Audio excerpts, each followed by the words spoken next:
Our Niagara Falls trip started with the drive, and honestly, that's part of the experience. If you're coming from Toronto, the drive to Niagara Falls is about 1.5 hours depending on the traffic and weather. We took Highway 401, and once you've passed the heavier city traffic, the drive starts to feel calmer and more open. There's something relaxing about leaving the city behind, watching the city slowly fade, traffic ease up, and knowing you're heading somewhere iconic. That quiet shift is when the trip really begins. Driving to Niagara in the winter is very doable, especially on major highways. Roads are generally well maintained. Snow can slow things down, so leave early. That helps quite a bit. Watch for icy patches near exits and bridges. Winter scenery along the way actually adds to the calm. Just a pro tip, check the weather before leaving and give yourself extra time. A relaxing drive makes everything better. Stepping out into Niagara, you immediately feel the energy. The streets are full of movement, light, music, restaurants, attractions, and people from all over the world. It's busy, but it feels exciting, not overwhelming. Niagara is unapologetically touristy, and that's part of its charm. You don't need to do every attraction to enjoy it. Walking the strip, checking out shops, grabbing snacks, and just people watching becomes part of the experience. Starting from here, I have a full clip of the drive from the main street all the way up to Niagara Falls.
We stayed at the Holiday Inn, and location wise, it worked out really well. One of the biggest advantages was how close it was to Clifton Hill.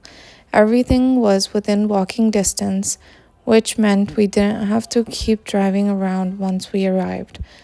After a long day of That walking and convenience really sightseeing, mattered. hotel experience, breakfast was included, which is a huge plus in a tourist area. It made morning easier and saved time and money. The hotel was comfortable and practical, especially what you want after a full day out. Parking was extra, which is pretty standard for Niagara, but honestly, because of the location, we barely needed the car once we parked. Being able to walk to Clifton Hill and nearby attractions made it worth it. One tip though, if your hotel is close, paying for parking once and walking everywhere is the smartest move.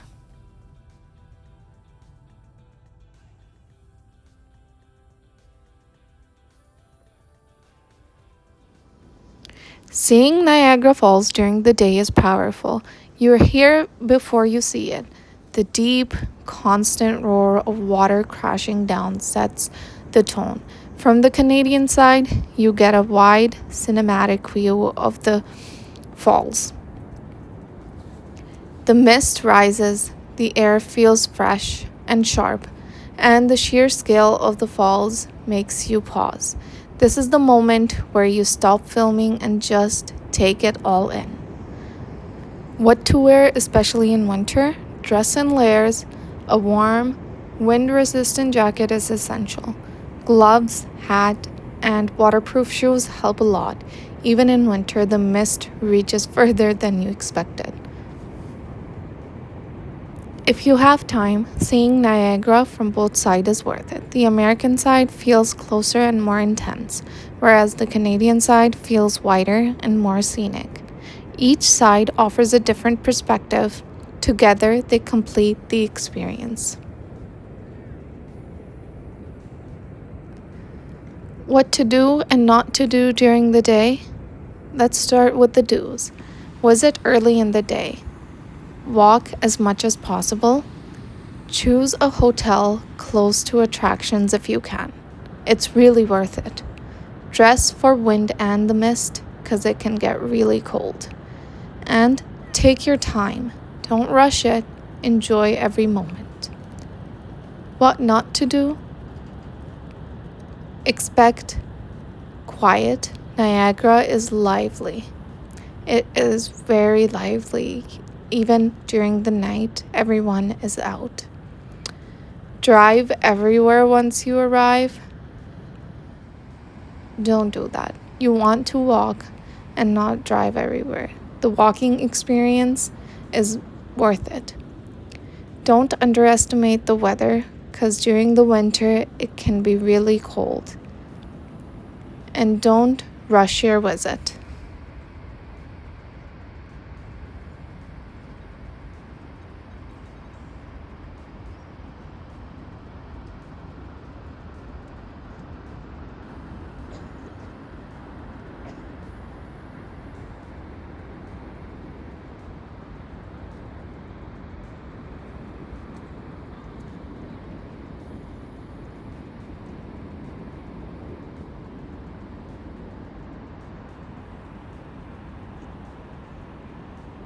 Daytime Niagara is loud, energetic, and unforgettable, but as the sun sets, the mood shifts.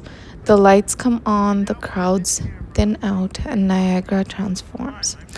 And that's when the night experience begins, which is coming up next.